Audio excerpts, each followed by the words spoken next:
I one of the things that has really made a big impact on me, especially since I tend to work with a lot of school age kids, is how I think both sensitive and resilient, um, humans often are. And I know that, to any horrible situation, there's always some kind of silver lining, that those two things seem to exist in tandem with each other.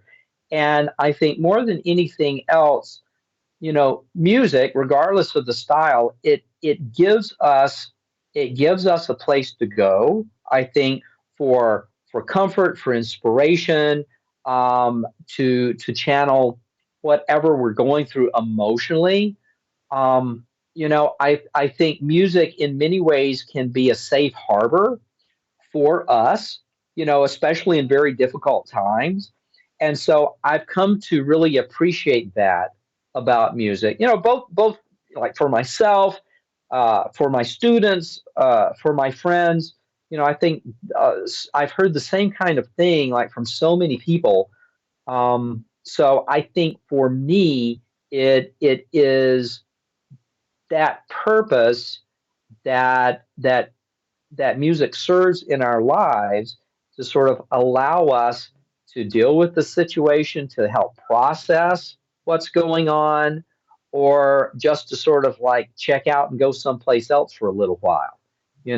So it's really sort of a magical thing, and I know a lot of people really use music to help get through difficult situations.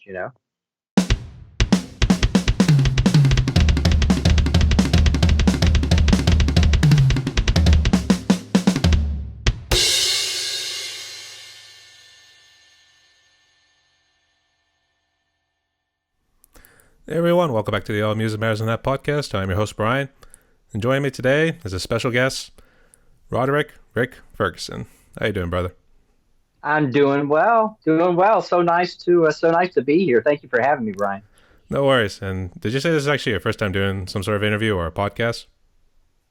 I have actually interviewed before, but I've never been the interviewee. So yeah, this is my maiden voyage. So this is great.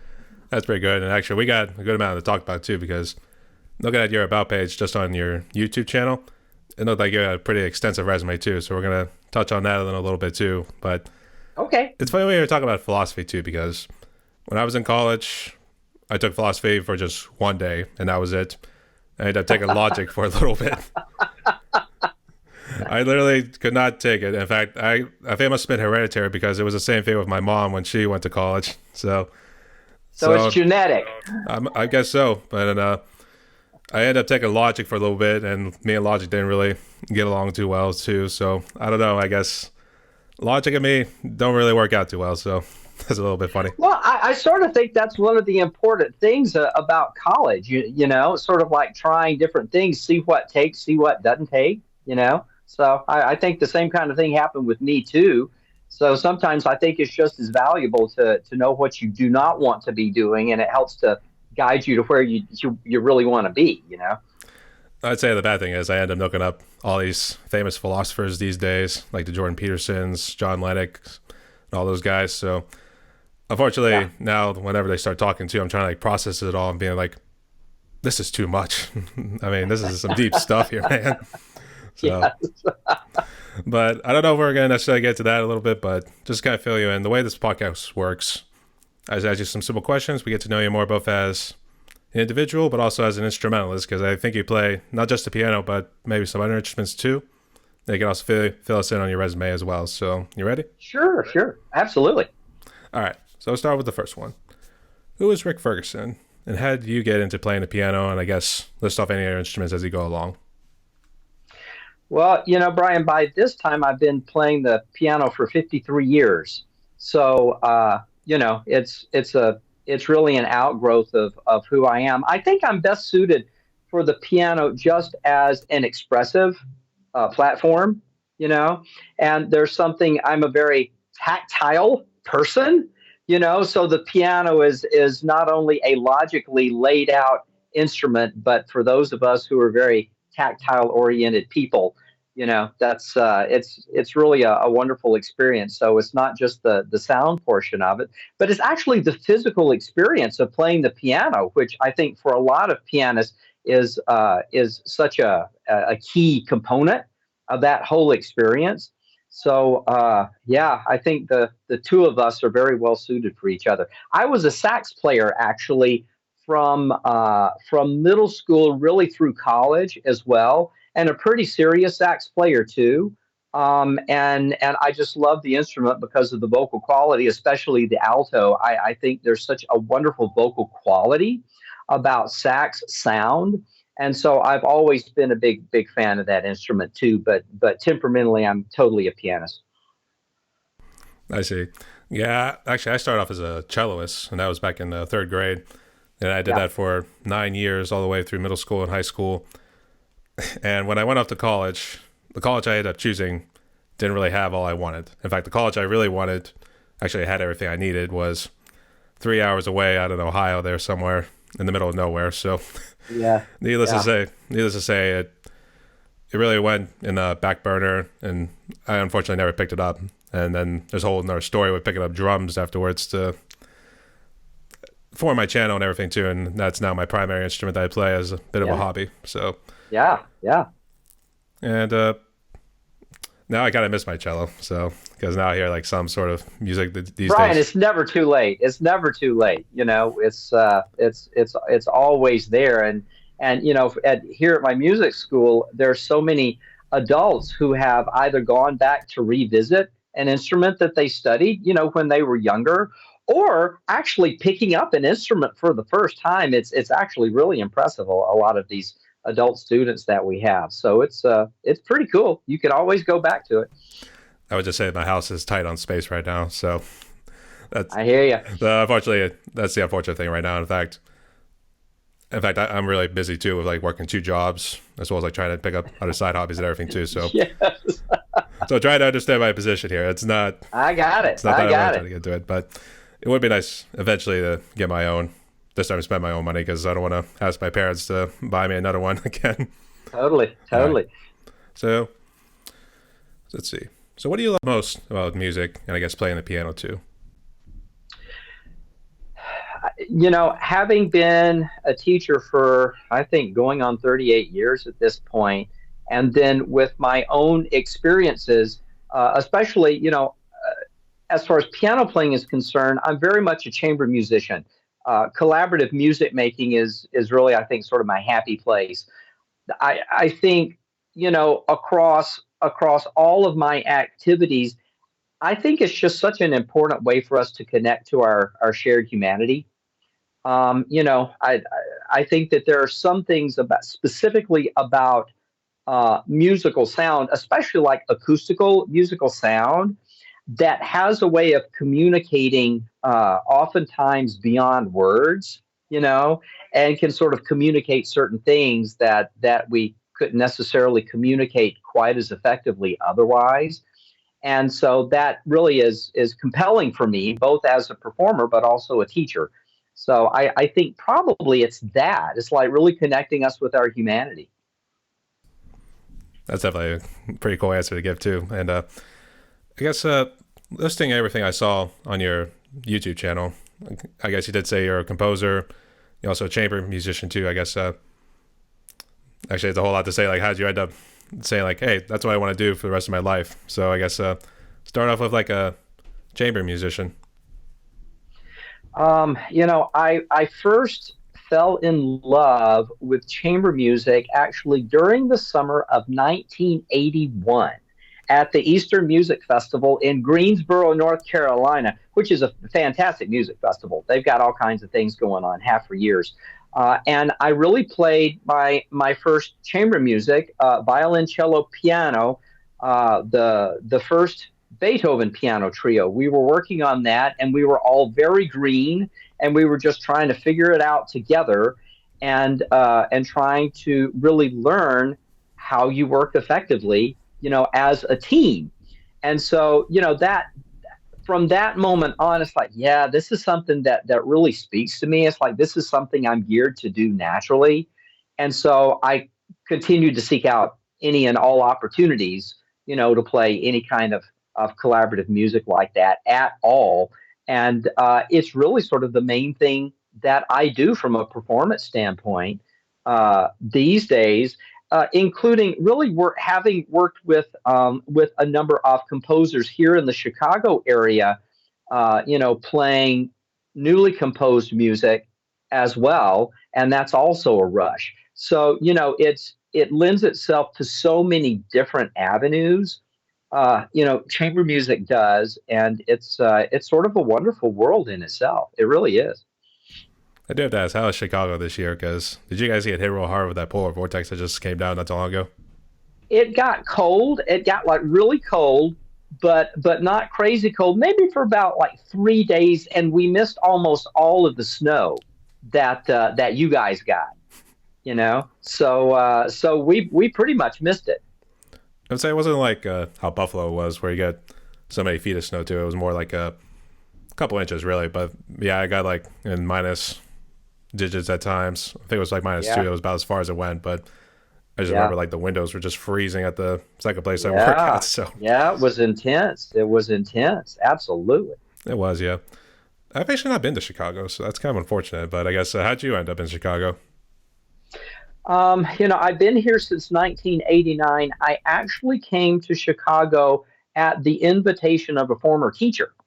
And actually, it was the teacher that I met at the Eastern Music Festival in 1981. And we got along so well that the following year, I actually went to study in Boston, in Cambridge, with her at the Longy School of Music. And I spent my junior year of college there working with her.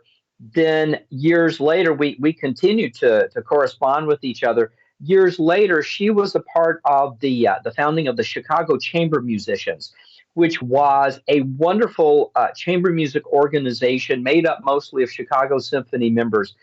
And they had adopted a public high school in the northern part of the city in Rogers Park, and they were starting an educational outreach program. She wrote me a letter asking me if I would be interested in coming to Chicago to help with that, and that just sort of set things into motion. So that's what brought me to Chicago. So long. Oh my God, I can't believe it's been that long. Yeah, I'll say too. Have you been there? You said 30 plus years right now. Yeah, yeah. Oh, that's pretty sweet. And you probably already touched on this. Do you still play any other instruments, or are you just strictly now staying with piano? Every now and then I'll revisit. I'll revisit the sax, and I'm a pretty good recorder player actually. And a lot of my ensemble classes, we do a lot of music from, as a part of what we're doing, music from the 17th, early 18th centuries. So that gives me an excuse to get my recorder out and play with them. But it's almost all piano all the time. I was going to say you're trying to do the Clarence Clemens sort of saxophone kind of play there from Bruce Springsteen and the E Street Band. Yeah, yeah, yeah. I guess. I guess. Do you have any influences? I guess. Who would you consider your influencers? I should say, but in terms of the sax and piano. I've been really fortunate, Brian, to have some really important mentors.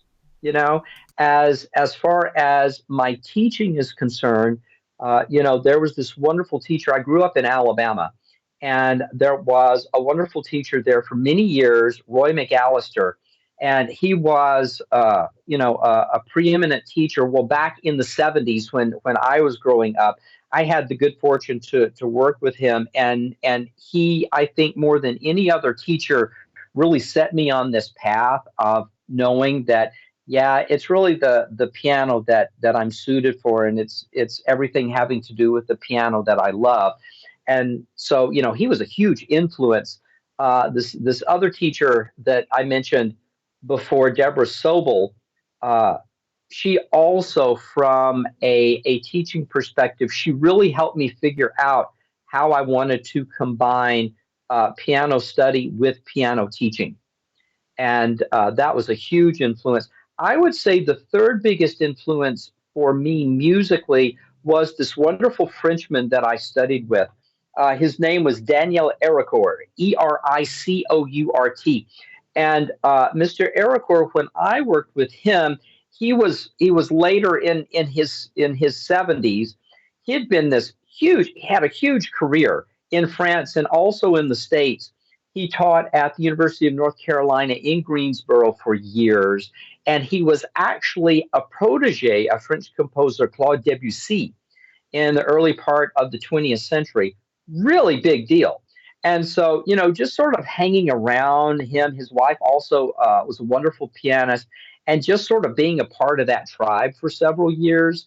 A lot of these kinds of things tend to rub off. A lot of times you learn more just from being in a situation and observing and really trying to soak things in as you do, with focused study with any individual. So I've been really lucky in that regard. So I would say that those three are my biggest influences. That's definitely a nice list. And actually, I was thinking more with the Mozart, the Beethoven, Tchaikovsky, those kind of well-known composers. Everybody pretty much knows who they are. So Sure. I guess have you done any music for those guys? Or Absolutely. I think for any pianist, any musician who is coming from a classical viewpoint, you know, at least having a passing knowledge of music, from these different eras, really over the last 400 years or so, and just sort of having some experience with that, it informs other interests that you have. Because, if you take jazz as an example, well, the similarity between like a great walking bass line and a jazz chart and then a walking bass line in the music of J.S. Bach, there's really no difference whatsoever. And so, a lot of the pieces that were put into place specifically by Bach in the first half of the 18th century, as far as harmony, as far as rhythm, as far as really great the relationship between bass line and a great melody. Those then sort of took their own shape in the 20th century here in America, and formed our jazz language. So it's this idea of history, including music history, sort of repeating itself in various ways. That's absolutely true, I think. yeah, I'd be right too. It seems like everything seems to come around full circle or gets integrated in some sort of way into maybe a different like music style too. And it's funny when you mentioned Bach, and I honestly his name kept escaping me because I knew like other composers and other Sure. well-known musicians and stuff like that who had like make their own music.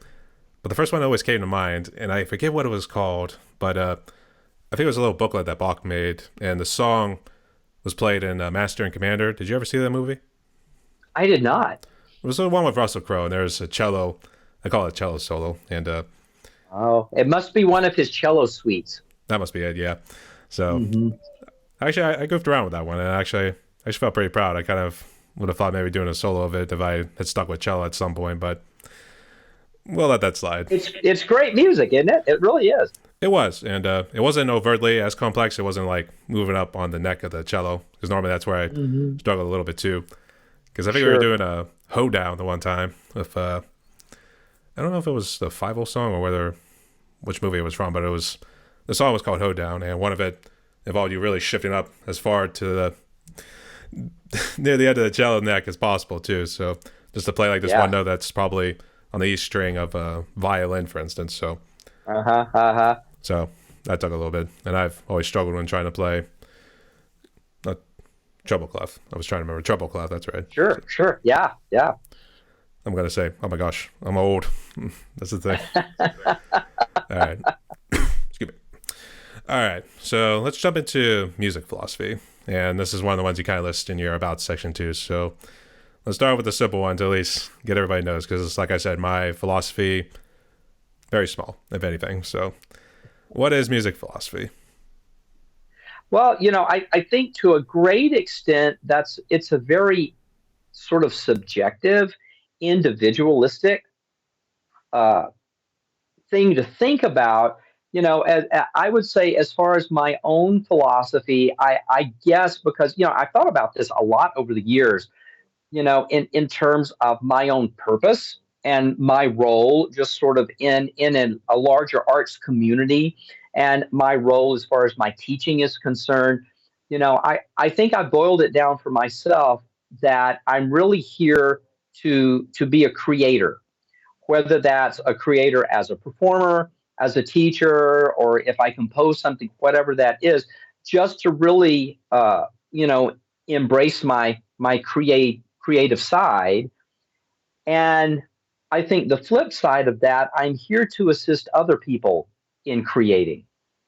So however I can support that. Is it me supporting them as a teacher? Is it me supporting them as a collaborative music making partner? Is it me supporting them, like, for instance, uh, here at my music school a couple of years ago, I started a young women's composition competition, right? Ages 12 to 18.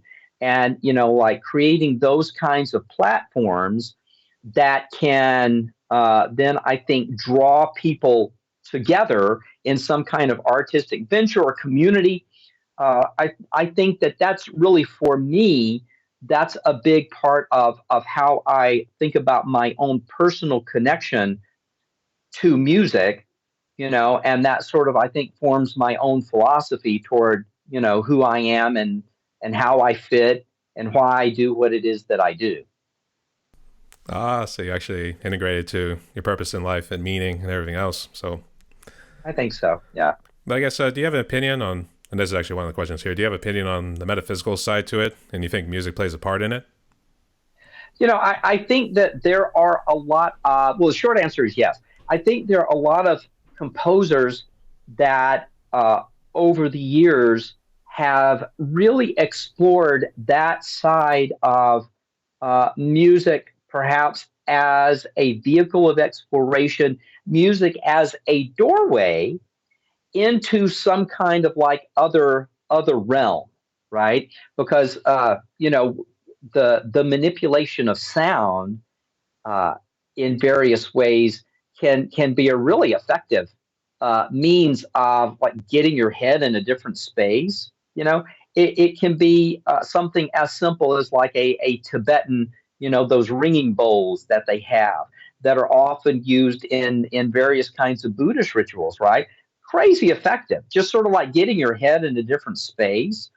Or the use of chant in various, like, religious contexts. That kind of, I think it's all just sort of like trying to get yourself in a different headspace, and maybe being, like, more receptive or whatever. I mean, I have two specific musical influences, in that realm. One actually is all the way back in the 12th century, Hildegard of Bingen, and she was a really a German musician, composer, botanist, thinker, a huge figure in the sort of the fledgling Catholic community at that time. But how she worked with music, even in the 12th century, was really pretty incredible. And just in terms of her really wanting to find a way of using, mostly vocal, but also instrumental music at that time, to try to elevate the individual, and to sort of connect to things that are sort of beyond the immediate physical, right? It's pretty cool. Some of her writings about music are really sort of amazing. And then, the other is, early 20th century Russian composer, Alexander Scriabin. And he also used music to try to, like, create some kind of entryway into, like, exploring non-physical states of being. So I think that's a certain area that one can dig around in and find some really interesting things. I'll say that's actually a lot to take in for me, especially. But Yeah. actually, I forget who the composer was, and this is actually going back to college. And during one of my classes, our teacher introduced us to this one composer, and he did like straight up like dissonance sort of music too. Like it wasn't like anything was flowing. Like maybe there'd just be chimes at certain points. There'd be. It seemed like the instruments were just like all over the place, Yeah, and unfortunately, it's like that was music, and apparently people actually digged it, and it's like it takes a while for like maybe when it goes in and your brain starts receiving it, let alone maybe like interacting with your consciousness and stuff like that. It's like, sure. what was that? Or and then like, and then for some reason you end up saying like, what was that again? I actually want to hear that again because maybe I didn't. Exactly. Because I know when I went back and listened to like a song when I was listening to it, it would be like it was a little different. Like for some reason I interpreted it differently the first time I listened to it, and then afterwards, now it's like, oh, that's how it sounded. So I don't know. Yeah. Does that happen to you a good bit? Oh, yeah. Yeah. A lot.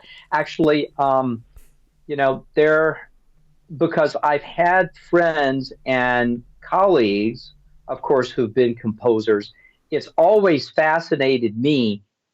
Every composer has their own way of working with how they organize sound.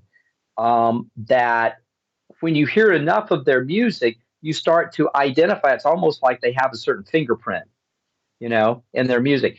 And it's not always easy to like identify, like to put into words to say, well, yeah, this sounds like Miguel because blah, blah, blah, blah, blah, but you're hearing it and you just know that he wrote it because there's something about the way that he's organizing sound and either working with rhythm or working with harmony or working with dissonance or whatever, that, yeah, that's just what his or her music sounds like, And so I think it's a lot of fun to really try to challenge yourself every now and then, especially listening to types of music that you're not necessarily so familiar with or that's not so much in your comfort area, but it does have a way, whether you really sort of like connect with it or not, it does have a way of sort of expanding the way that you listen and the way that you think about music.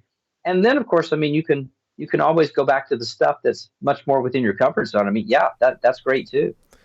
That's how it especially was because I dug into the metal and just to put it in one word, it's sometimes pretty dark, heavy, and that sort Yeah. of thing. So, but I think one of the things, and this tends to get pretty deep too, is in terms of like how does those music components, where do they come from to like say like, oh, we do this chord, then we follow this chord and make it sound real good and everything too. So, and I guess this question leads into it. Do you believe that there's something more that meets the eye that really just can't be explained, maybe by materialistic sort of philosophy? In terms of music specifically, I've always been struck by. I think there are two musical thinkers that whose writing and sort of thinking about like both how they compose but how they teach composition, right, and theory have made a really big impact on me. And they're somewhat similar, I think, in the way that they talk about it. The one is the Russian composer Stravinsky, Igor Stravinsky, in the 20th century. Then another 20th century thinker and teacher, Nadia Boulanger, French, but she spent a lot of time in the States teaching as well. And Madame Boulanger pretty much like taught everybody, at one point. But I think there's a key little philosophical point that they both shared and they discussed at length, and it's the idea of, all right, as a composer and as somebody who especially is playing the music of relatively newly composed music, but as a composer, if you first set yourself some parameters into place, if you create sort of a structure for yourself in which you're going to be composing, right? And if you're very strict about remaining within those parameters, right? Then within that, you can do anything that you want. That creating that sense of structure, and it's a very individualistic thing, but creating that sense of structure then allows you to feel completely free because it's not necessarily just a random thing, although some composers have really explored the idea of randomness in music, and that's sort of a fun thing too. But effective composition oftentimes involves like figuring out, all right, these are the sort of my borders that I'm going to set for myself in this piece, and I'm going to work within this structure. But then within it, I'm ultimately free to do anything that I would like to do, and that's always really stuck with me. And I think that there's a lot of truth in that. I can say why too. Actually, that was a pretty extensive answer too. And I don't know. Like when I say I've started to delve into some of the more philosophers of our time here, I don't know how familiar you are with Jordan Peterson or some of the other ones I mentioned with John Lennox. And I think we can count Doug Murray, though he seems to also kind of delve into the political things at time. And Jonathan Pajot, those other ones.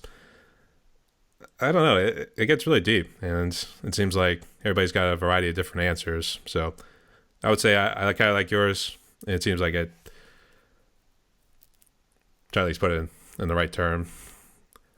It definitely seems like it explains it in a good spot too. So I see what you're saying there too. So And a lot of it is, I think, too, just I think trying to identify for oneself, specific to music, um, and perhaps other things as well. But I know for me, it's just like studying with like various teachers over a period of time.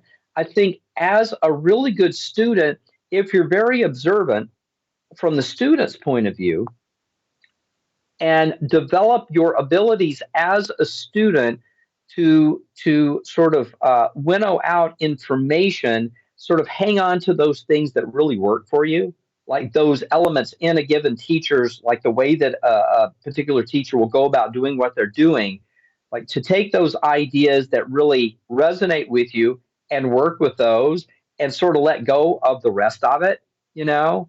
I think that that overall has been something that's worked very well for me. And I certainly encourage a lot of my own students to do that kind of thing too. Not every single word that comes out of a teacher's mouth is going to be a life changing thing.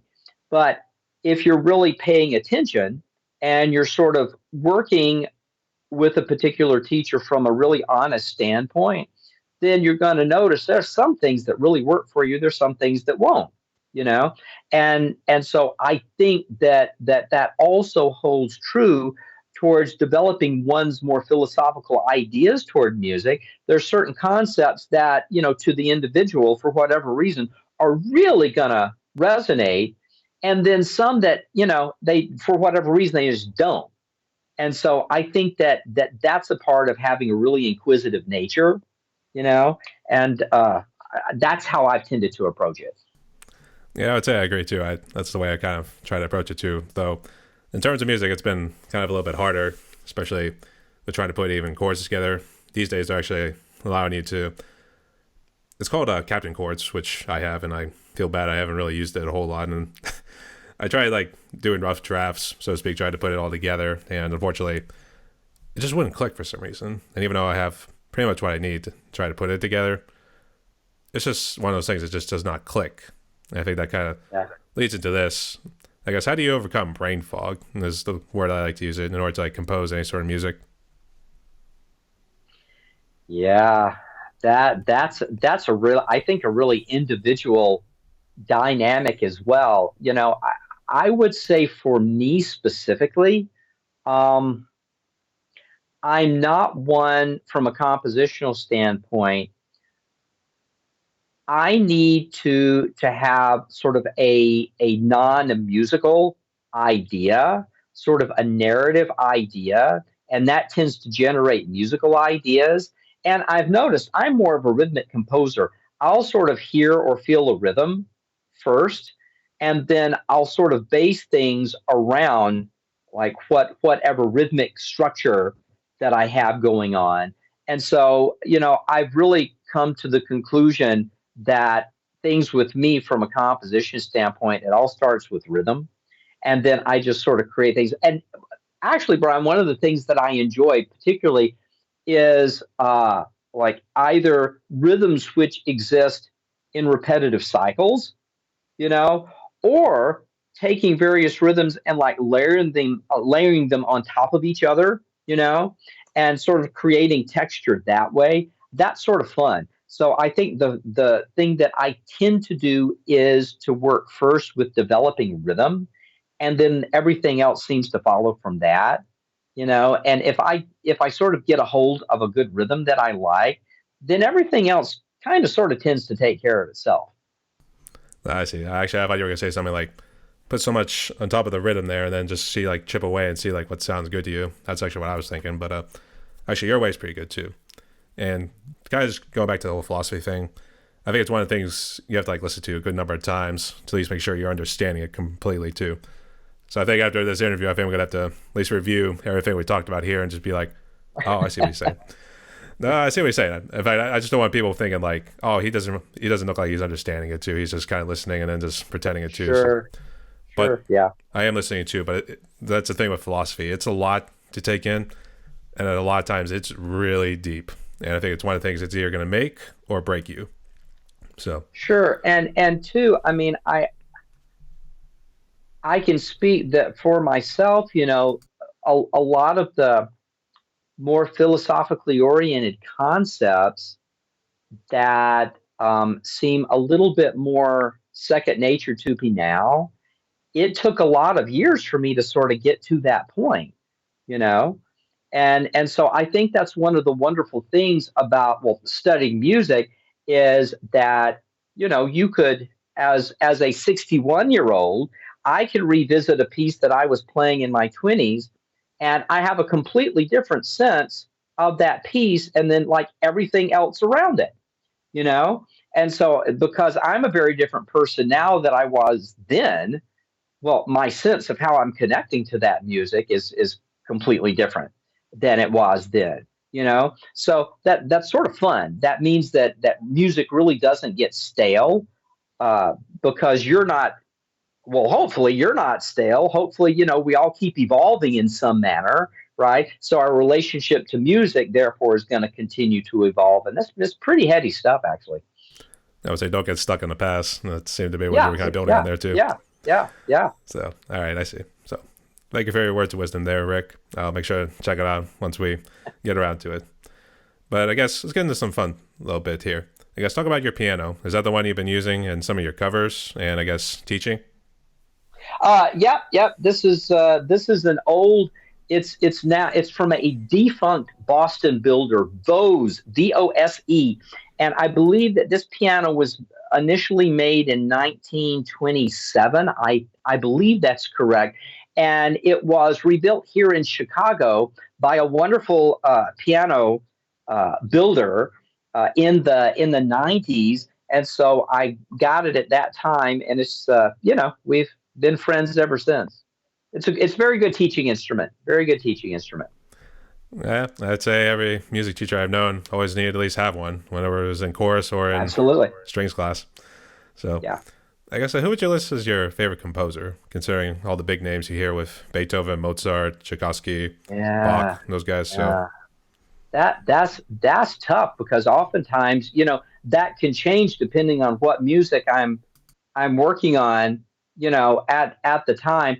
I would say I tend to think, just from a music history standpoint, those composers who really have been in the right place at the right time to really affect some kind of change, like significant change, musically, culturally, like whatever it's been.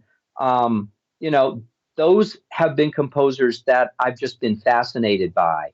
Um, if you consider, I think probably the composer that I really love the most, that's maybe a little bit under the radar, is a contemporary of Bach's, actually born in the same year as Bach, 1685, an Italian composer, Domenico Scarlatti, Casarlatti,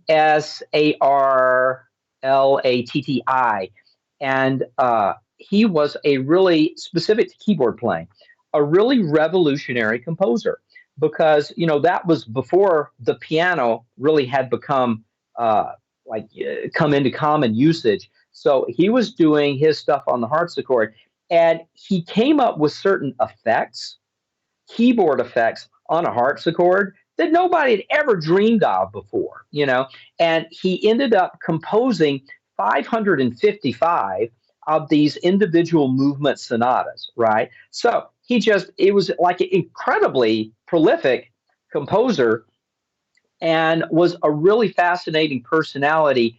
But in terms of keyboard writing at that time, he was doing things that nobody else had thought of before, just in terms of like how you use a keyboard instrument. And it just so happened that it was the harpsichord with him.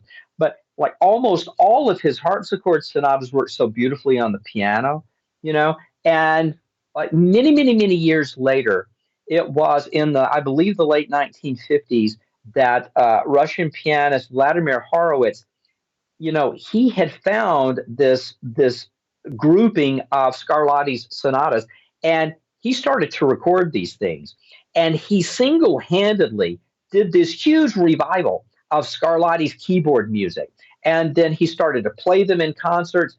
Other people started to revisit Scarlatti's music. Now you hear Scarlatti all the time, but I think it was Scarlatti's placement in terms of the history of keyboard instruments, that oftentimes isn't really, I don't think he's always given the love that he should be given.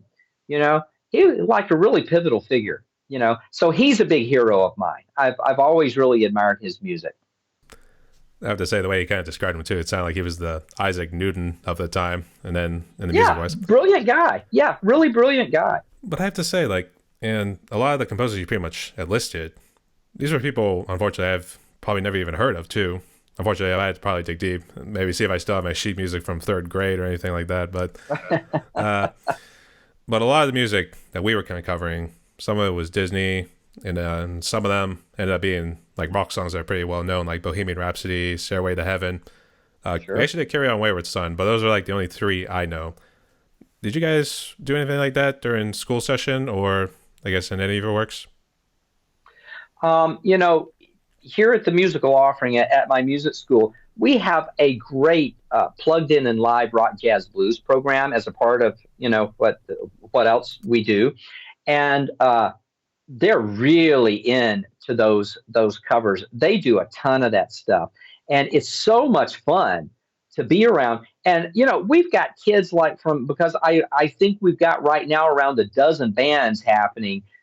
We've got like elementary kids, we've got middle school, high school, then we've got several adult bands too going on. And so it's very inspiring to be, around all these guys, and gals that are doing this music because it's really so much fun. And it's such a wonderful teaching platform. Yeah, I mean, yeah, it's just fun to play, and it's fun to play with others. But what you were talking about in terms of like being able to read a lead sheet, being able to read a chord chart, being able to have a sense of how a harmonic pattern can be used and sort of fit together, and it sounds really good. It's a wonderful teaching mechanism. It really is. I'll say, yeah. And there'll be the next Ozzy Osbourne sort of cover bands coming out from your little musical project too. Yeah, yeah, yeah. Right. But speaking of which, you kind of grew up at the age of the 60s and 70s and 80s. I guess, did anyone really kind of introduce you to some of those classic rock groups or any of the big names that started coming out then and be like, this changed music, man. You got to get on it. Or, Yeah, I in some ways, because I was, really, especially as like a middle and high school player, I was really into the, like the sort of the fusion band element of things. And so if you think what was going on in the 70s, like Blood, Sweat, and Tears were huge. And the way that they, I mean, they had like a big band. And so their charts were really great. Of course, there was Chicago and some of the stuff that they were doing, especially early on. And, those guys were hanging out at DePaul University here in Chicago before they made it big and playing gigs around town here. And, a lot of what they were doing early on before they went all commercial was very sort of experimental fusion jazz, and they were really great at it. You know, um, I think let's see, Tower of Power was also a lot of fun. I just love listening to their stuff, and I think probably in terms of more like fusion experimental jazz and rock stuff. I've always loved Chick Corea because he could basically do anything and return to forever, of course. Like those guys were incredible. And I think like Chick's ability at that time to really like work effectively with the new synthesized sounds because all that stuff was not yet digitized. So we're talking like old school synthesizers, and he just made that stuff sound amazing. And so, I've always been like in awe of how Chick Corea was able to really sort of work with cutting edge keyboard technology and sort of keep up with it, but it always had such great musical substance. It wasn't just doing it because it was the newest thing. It was doing it because he could use those sounds and really create something new with them. So in terms of being a visionary, I think probably Chick Corea is at the top of my list. I see. Actually, that's a new name. Actually, I hadn't heard. I know you mentioned Tower of Power. I mean, my dad actually has a couple albums from them, so Yeah, that's pretty yeah. interesting. And I guess what got you into classical music? I probably should have asked you before, but I guess was it something your parents got into, or is it something you picked up in your youth and kind of rolled with it? When you're studying initially, any instrument, you're going to have at least some element of classical music because really it sort of forms the musical foundation, both technically, like the history of instrumental playing for the most part has come from, the history of classical music. Those two things sort of like parallel each other, you know, and as time went on, it just became clear to me, yeah, this really works for me. I really love a lot of this music. I'm interested by this music. I'm really challenged by this music, you know, and there's something about me being able to express my individuality through a lot of this music that really worked for me. So, yeah, I guess it was a gradual thing, but it's only deepened over the years. I think the best thing when it comes to it, I'd say the only problem I have with classical music, and I've actually dealt with this a couple times because I went to actually a concert was in a Case Western Reserve that up there in Cleveland. There, I Yeah, yeah, was trying to remember what were we there. I think it was related to the strings program, but we went to a little concert afterwards. And it seems like each song is like a bit of a short story, but it's like 20 minutes long each. So I always think there's always a little bit of a story it's trying to tell you behind it too. So absolutely. So obviously, when music's happy, something happy is happening there, or when it gets serious, maybe a battle scene or something like that. So I think that's always been one of the classical music's like biggest thing. You can't really get so much with some of the music here that only lasts maybe sometimes, sometimes like even a few seconds up to like sometimes even 20 minutes. Those are the more progressive sort of music groups that Yeah, kind of get into yeah. those kinds.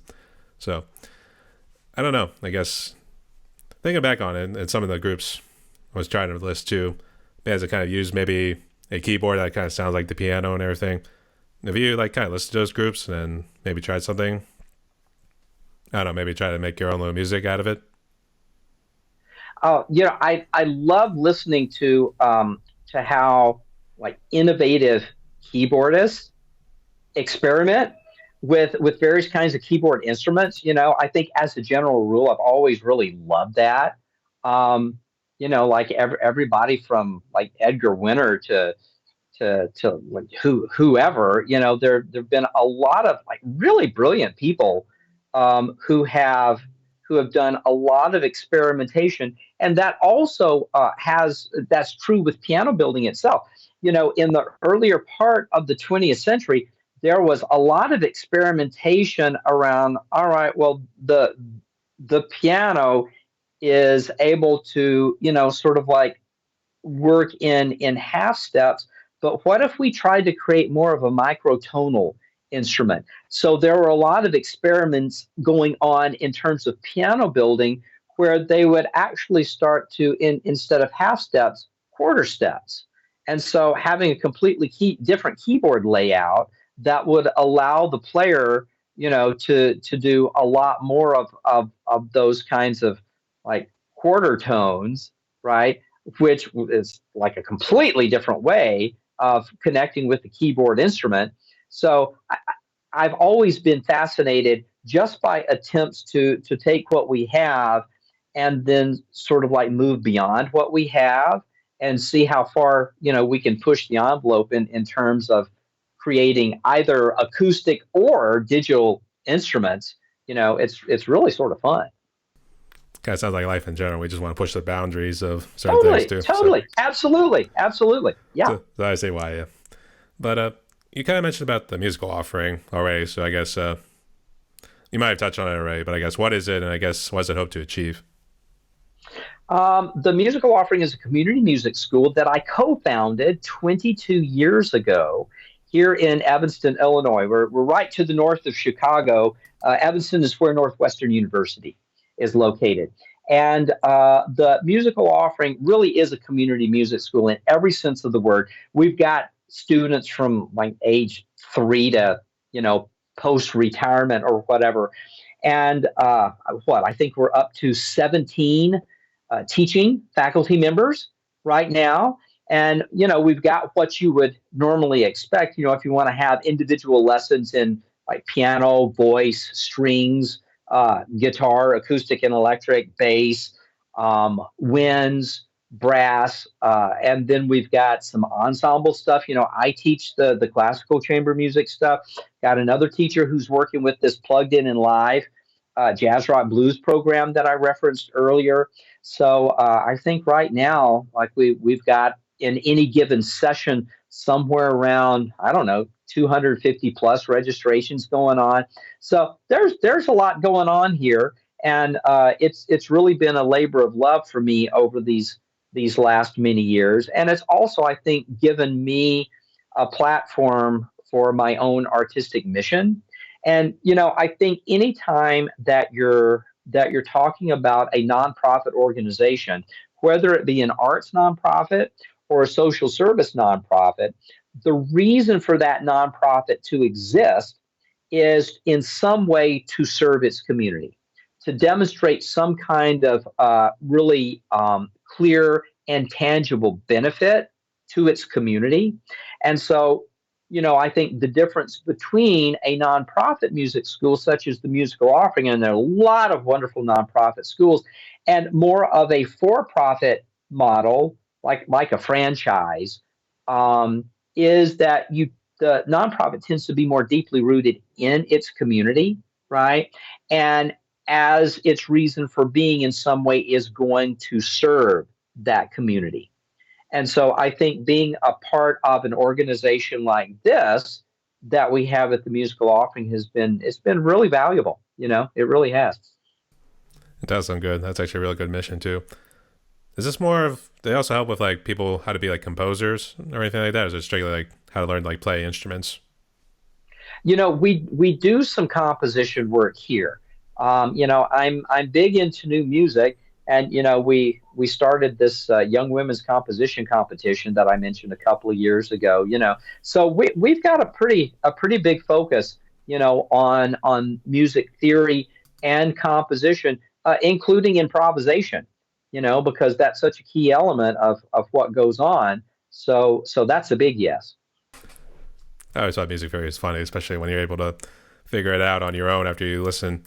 For me, it was actually playing with video games, specifically one called Rock Band, and how it also teaches you, like, whenever you hear, like, the audience start clapping. And Yeah. so it's like, oh, geez, that's actually the beat. They're doing the beat for you. That's how you do it. Yeah. And then afterwards, Yeah. then it's like, suddenly something just clicks. So Absolutely. at least that's how it was with me. So I hope it helps everybody out too. So that's what my story is. And Well, Brian, I think you hit on a really important point, actually, because I think a lot of this, like figuring out your own relationship as somebody who loves music and in whatever way wants to be a student of music, it's figuring out your own learning style. because we all have our own individual ways of connecting, and something that really clicks for you might not necessarily click in the same way for somebody else. It's like you have to try different things and figure out like what ways of learning really work for you. Then that gives you, I think, a better strategy for like how you want to go about connecting to music in the future. No, I see what you mean too, and that's also the thing with like everybody being different. And it's like, what works for you doesn't really work for me, and then Absolutely. Yeah, so that's so true. well, I think it also applies to in this case drum style with like learning the different genres, like how drummers do things differently in say jazz or blues, how they may be more improvising, for instance, or they maybe try Hmm. something else to make it sound maybe a bit more complex because it might just be as simple as like 4/4, but then maybe they'll make it sound a lot different too. So Yeah, I yeah. mean, when we first start off, I mean, it's tough at first, but then it just takes experience too. So, all right. But that's good. I wish you guys best of luck in your musical project. And let's Thank see. you. Let's go ahead and jump into your YouTube channel a little bit. I guess, why'd you start it? I guess why? Oh my goodness. I think it's been at this point, maybe around, boy, I've lost track of time, maybe around 4 years ago. It was pre-pandemic, right? But not too much but before the pandemic. But it Brian, it's basically just me having fun because I'm a music history geek. And so there are some things like individual personalities in the history of music, certain pieces, certain things that were going on in historically in various time periods where the music sort of reflects what's going on. Those kinds of things have always interested me. So it sort of gives me an opportunity just to explore like individual personalities or individual pieces of music or some kind of historical or societal trend that's going on, and just sort of dig into it. And every now and then, I'm finding there are people who sort of feel the same and say, that's really interesting. I've often thought like the same thing and wondered how this whole thing worked, you know? And so I think for me, it's been a fun creative outlet, but it's also been a really genuinely nice way to connect with other people from like all over the place that have sort of similar interest about this, that, or the other in music, and it's just sort of nice to get the feedback every now and then, so it's a nice way to connect with other people. I was gonna say, what'd you think when after I gave you a nice little shout out? Well, I started my grip show just last year. I think it was just the last couple of months there, and I was looking for specifically a keyboardist, but I actually saw your channel and I figured like, all right, close enough. We'll just say he plays the Yeah, piano. yeah, So I guess yeah, what'd you think of that? absolutely.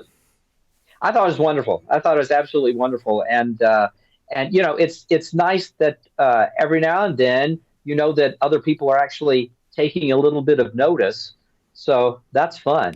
But really, I think more than anything else, it's such a wonderful way of just trying to share knowledge and then trying to learn as well. Because when I'm researching a lot of this stuff, I'm just learning all this new stuff that I had no idea of before, and it really sort of scratches my history itch. It sort of feeds that for me. So I love it. It's totally self gratification.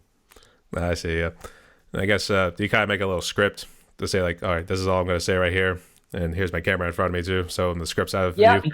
exactly, exactly. Usually what I will do, I'll just, I'm because I usually take all of my notes by hand because I just remember it better when I write it down, right? And so usually I take whatever notes I'm taking and it's just an absolute mess, but then what I will do, I'll create an outline, right? And so then I'll type out an actual outline so I have some structure around what I'm going to do. Then I just sort of riff off of that outline when I'm in front of the camera. You know what? I used to do that too, but for one, my handwriting's always been a little terrible too because I've been so used to typing in. Yes. All I really been doing recently is just like my signature, and that's really about it. So Yeah. tragic, I know. So nowadays I'm just kind of winging it, making sure the outline's all up in here. And Sure. Yeah. unfortunately, I suffer from my own little perfectionism too, because I'm like, if I don't do it right, I pause it and start over again, I know. which I think, to be honest, I think all you just do is hit record and just keep winging it until you Mhm. finally reach the end too and be like, okay, that felt good. Let's just chip it out and see how it sounds. And Yeah, yeah, that's how yeah. I've been doing it. Uh, So I guess you do the same thing too. Pretty much, pretty much. I try to sort of create my structure and outline where I feel pretty clear minded about it, before. And when I feel like I've really got it, then I feel much more comfortable like talking in front of the camera. I just sort of have to get myself there first. I see.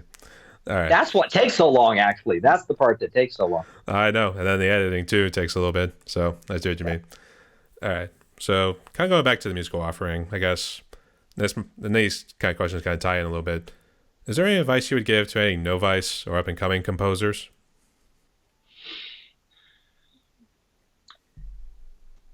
Networking, just like anything else, is really important. Finding instrumentalists who will play or sing your music just so you can hear it live is so important.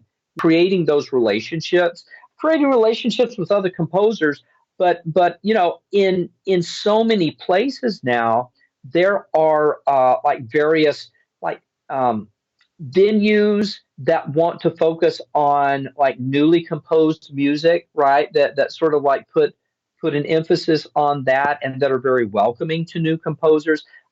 Performing organizations that really focus primarily on new music, So it's sort of like figuring out, all right, for the kind of music that I'm writing, what are the places around town, if any? What are the organizations that I could reach out to as far as like performers who really are interested in doing this kind of stuff and really are searching for new music? Because there are a lot of great like performing ensembles that are focusing specifically on newly composed music. And so they really appreciate it when new composers reach out to them and they're sort of like willing to listen to or try out some of their music. So that's the first thing that comes to my mind. I see. I guess, do you use any sort of gear in terms of composing, or are you the old school with like writing it down on paper and then try to bounce it out with the lines and put in the treble or the bass clef? I did that for forever, of course. I'm not crazy high techy in terms of using like software, like a wonderful software like Sibelius or Finale. I've been able to do what I do on MuseScore, which is a wonderful free software. And since I'm not composing all the time by any means, it tends to sort of be just fine for me, and it has worked really well. And so for my needs, that has worked just fine, and I've gotten pretty good at it. Actually, took me a while, but I'm there. I'll say the best things are always three. And then I know these days they kind of go crazy with the prices, or it's like they want you to pay some sort of subscription per month, and it's like, Right, right. so I think it's a And little they're ridiculous. upgraded versions, of course. They're upgraded versions of things like MuseScore or whatever. But they do really well with their free software. It's actually pretty darn good. That sounds pretty good. I wasn't sure. The thing I use is Logic Pro, and I thought one of the little tabs you clicked on kind of made it look like it was like what you see a typical sheet music would be. So Yeah. I'm not sure if it transcribes or anything, but I'll have to research that a little bit more. But that seemed a little interesting, and it happened to me quite by accident because I was just doing my own little drone cover. I think I accidentally just pressed the tab to just get back to, because I wanted to see like what my MIDI notes looked like and everything. And hmm I think like this looks like sheet music. I don't need this. I need my MIDI notes and everything too. Right, right. So maybe something to research down the road, at least for me. But did you ever It hear of takes Logic a Pro? while. I've actually got some students that work with that program and have a lot of fun with it. You know, and of course, I mean these kids can figure this stuff out in 2 minutes, and so it's really great to hear some of the stuff that they're creating. Yeah. Absolutely too. And I could be wrong, and people can correct me too. But to me, it felt like the cheapest out of all the digital DAWs that are out there now. So and it came with like a good variety package too, in terms of like how Sure. to Yeah. manipulate sounds. So Yeah. Yeah. that's always a huge plus. But all right, so to get into a real serious one here, obviously you know about how bad COVID was in terms of the world. I guess how bad did it impact you and your family and all your works and community? Well, the the fortunate thing was that, just like other schools or, you know, educational organizations, whether they be public, private, nonprofit, whatever, we here at the Musical Offering were able to shift to online teaching, essentially Zoom teaching immediately. And we did, and we actually made it work quite well. And we ended up creating, and this actually is continuing now, just a ton of content for the Musical Offerings YouTube channel. And so, we were able to get a lot of our students creating, coming up with some, sort of COVID specific creative projects for a lot of our students in terms of like shared performance events and other things. And it just translated into like a lot of online content. And I think we were able to work with that pretty effectively. Um, and we have been back to almost solely in-person instruction. I think that really started picking up, later in the spring of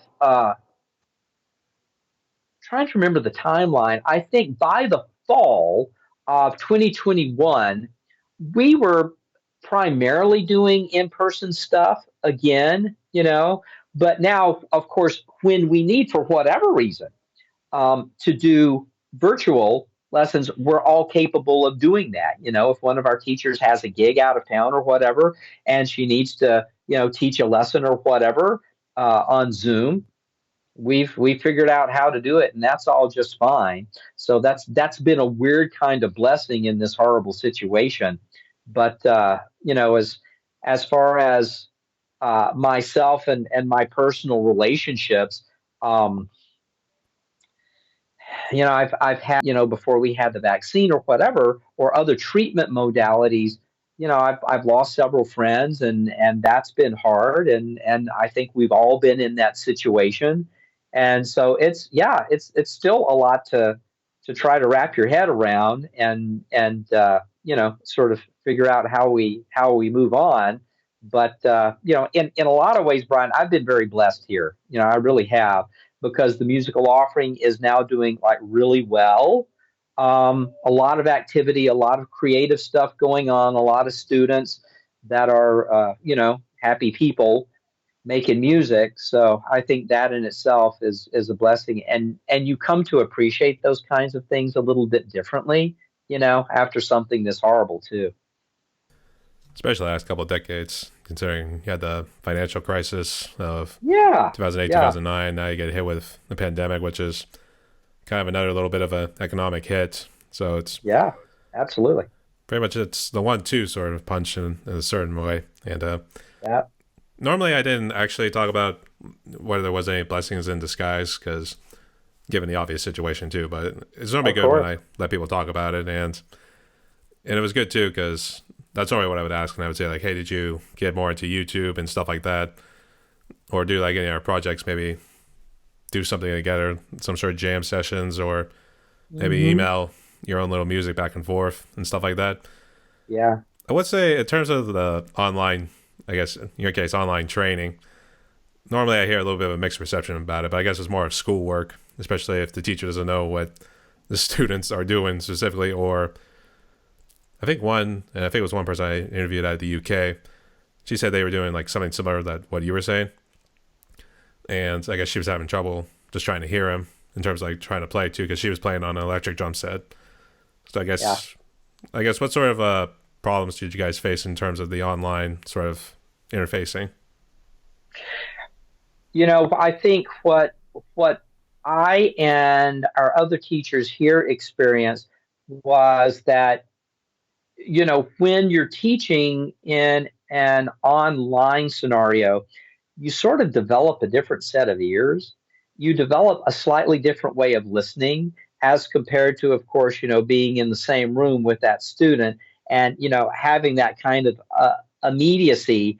And so over and it took me a while to really sort of get comfortable with it, but you just sort of learn how to listen and interpret what it is that you're hearing a little bit differently, so that then you can give some meaningful content, right? And I think probably it took me about a good 2 months to really hit my stride in that way. And then as far as what I was teaching, we were focusing a lot during that time on music theory. I was doing projects with my students, for instance, around like learning 12 bar blues patterns and working with that kind of stuff. Um, and and a lot of other kinds of like collaborative things where yes, indeed, we were sharing what it is that we were doing with each other, and then sort of responding to what we were creating from a video standpoint, right? And sort of just trying to be really creative, but always with some kind of like educational backdrop or goal in mind, so that everybody felt like, okay, I understand like what we're working on, and I understand like why we're working on it, and I understand like how I need to be working on it, right? So that we still have that structure in place and sense of purpose and focus. It's just a little bit different because now we're dealing with a primarily virtual teaching reality, you know. So yeah, there's a little bit of shifting to the reality that you're working with, but within that context, I think you can still make it work. Absolutely too. It's just like I said, it was a little bit of a mixed reception, but I guess I don't know if it was because they're using like headphones or stuff like that, or whether it's just hard to hear it if you're just doing it through speakers. So I don't know, maybe. But it's good to see you guys overcame that. So good on you, mate. Or a bad internet connection. Or that Oh too. brother, let me tell you. I think I can understand that too. But unfortunately, our connection's been pretty good here too. So this probably would Yeah, have been a good musical session right here. So absolutely. Yeah. all right. So let's jump into a couple fun questions right here. And you might have already touched on this, but just to kind of reiterate it, if there was one famous person you could meet, living or deceased, who would it be and why? Mm, Doesn't necessarily have to be a composer, but if you want to say, sure. Sure. Yeah. Yeah. Since I'm really interested in terms of the intersectionality between sort of music, history, philosophy, those kinds of things. I think if I had one person that I was really able to spend some time with, I actually think it would be Hildegard of Bingen. I really do, because we don't have the same type of, although we've got a lot of information from that period in the 12th century, but there are a lot of things where you're sort of having to do a little bit of guesswork too, like making some educated guesses as far as what, why, when, where, all of that. I think I would really love to have heard uh, her music up close and personal, but then also just really sort of talk with her about how she conceived of the relationships between, because she apparently thought of these as just different aspects of the same thing: music, visual art, right? Religion, and also sort of the natural world, right? And so her work with music, with art, with medicine, plant-based medicine, and then also just sort of like esoteric religious philosophy, how she combined all of those things into one, that really fascinates me. So if I were able to have dinner with Hildegard, I think I would love to do that. I'm going to say, yeah, especially combining all those together, that's just a lot of info too. So you would think It she's a is. natural born prodigy, I guess, or something like that. Absolutely. So I Yeah. see why. And this next question here, I've always found myself doing it. I don't know about you, but one of the things I noticed, especially when I was playing the cello, sometimes I would close my eyes and kind of like feel it in terms of like feeling the music, and then just like kind of get into it too, even though I probably have memorized the sheet music and everything too. Do Yeah. you find yourself doing that at times? I do. I do.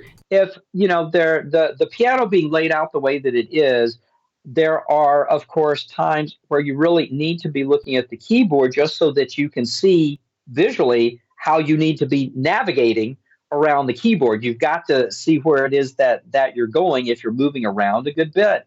But if there's music, for instance, this may be a little bit more static or less, like a little bit less of leaping around or whatever, and you're just sort of really focusing on the actual creation of sound.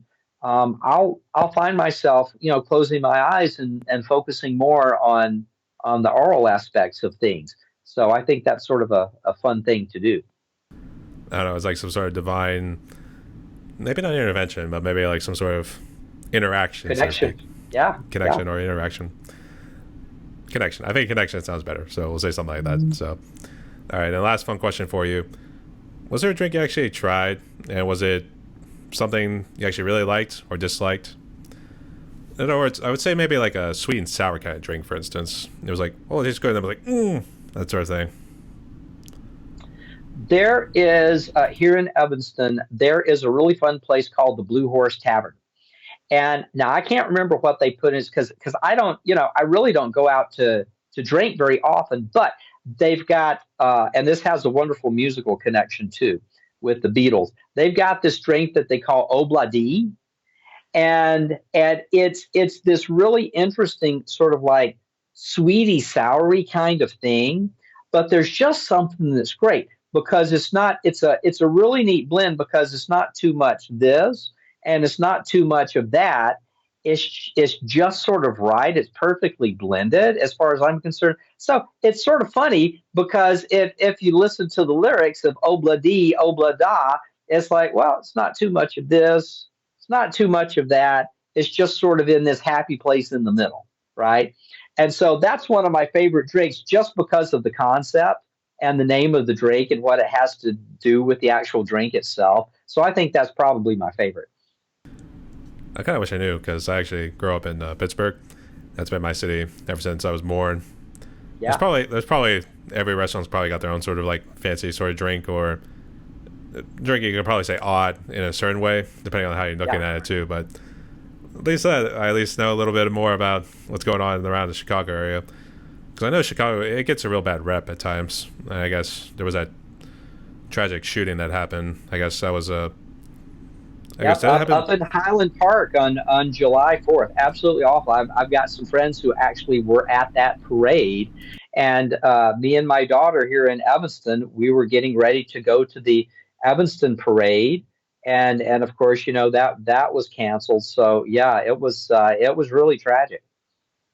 I was trying to remember the date, but it was July 4th. I just wanted to make Yeah, sure because you always yeah. hear about something else happening in some other state. So Of course, of course. But now I gotta say, for anybody who hasn't visited Chicago, it is such a fun visitor city.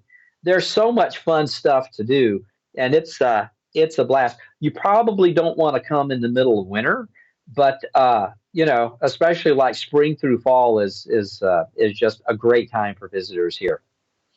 I want to say my dad was actually there, and he actually went to a Chicago Blackhawks game. So yeah, I Yeah, would say no whenever they scored to do yeah, that.